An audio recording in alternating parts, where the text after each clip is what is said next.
Why is about 80% of New Zealand so sparsely populated? When we think of New Zealand, images of lush green landscapes, stunning mountains, and pristine coastlines come to mind. But beneath these beautiful visuals lies a fascinating story of why so much of this island nation remains uninhabited. Stick around as we uncover the geographical, historical, and environmental reasons that make New Zealand one of the least densely populated countries in the world. First, let's look at New Zealand's geography.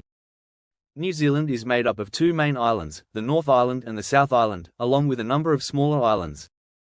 The country's total land area is roughly 268,000 square kilometers, making it comparable in size to Japan or the United Kingdom. Yet, while Japan has a population of over 125 million and the UK over 67 million, New Zealand has only around 5 million people. The reason for this sparse population lies partly in the land itself.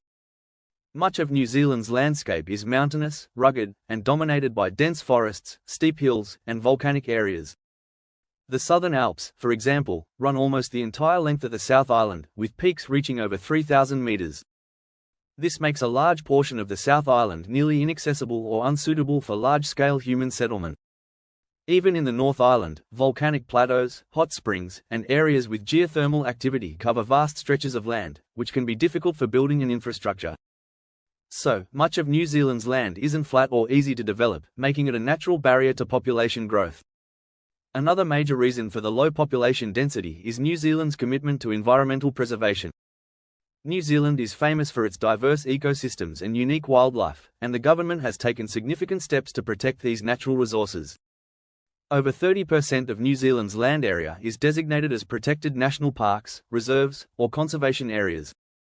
These areas are preserved for ecological reasons and are either restricted or fully off-limits to development and urbanization.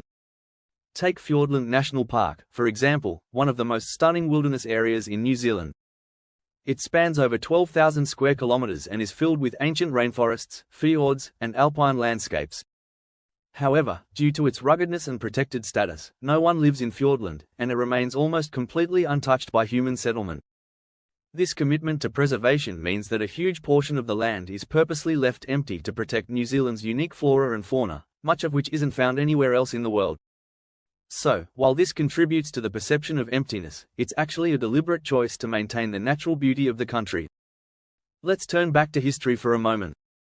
New Zealand was one of the last major landmasses to be settled by humans.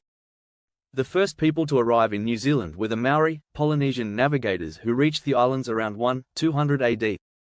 When the Europeans arrived in the late 18th century, New Zealand had a relatively small indigenous population, and settlement patterns were mainly coastal. Early European settlers followed a similar pattern, setting up trading posts, ports, and agricultural settlements close to the coast. The interior's difficult terrain and dense forests were challenging to navigate, making it much easier for communities to thrive in coastal areas.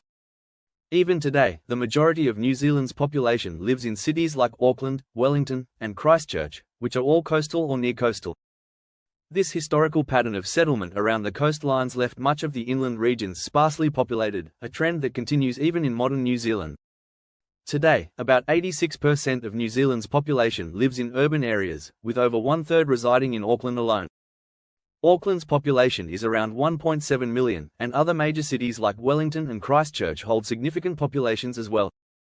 But outside of these urban centres, population density drops sharply.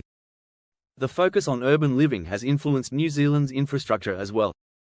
Roads, schools, hospitals, and job opportunities are concentrated in urban areas, creating a kind of feedback loop where people are drawn to cities for a better quality of life and greater access to services.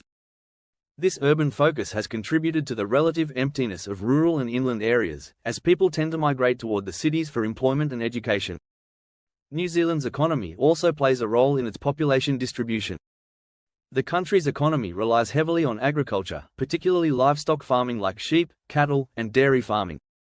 Sheep farming, in particular, is a defining feature of New Zealand's agricultural landscape, and this requires large tracts of land for grazing rather than dense human habitation.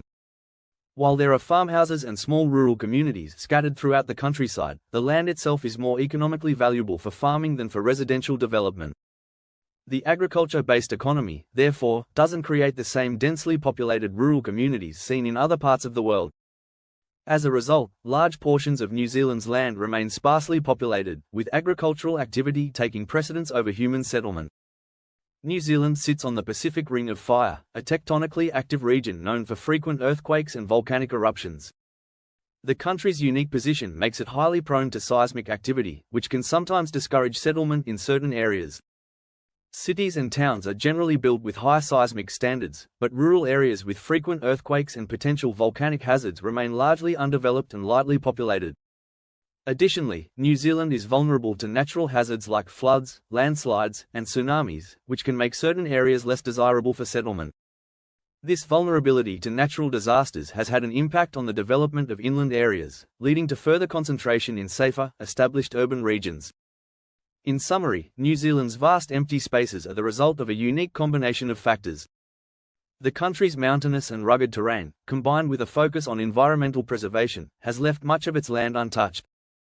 Historical settlement patterns, urban concentration, an agricultural economy, and natural hazards have also played a role in keeping many areas sparsely populated. Far from being a negative, this emptiness is actually a defining characteristic of New Zealand. It allows the country to maintain its natural beauty, support a strong agricultural industry, and focus on the well-being of its ecosystems. This emptiness draws millions of tourists every year, and for New Zealanders, it's a source of pride that their land remains as pure and untouched as it was generations ago. Thanks for watching, and don't forget to like, subscribe, and hit the bell icon for more fascinating insights into the world around us.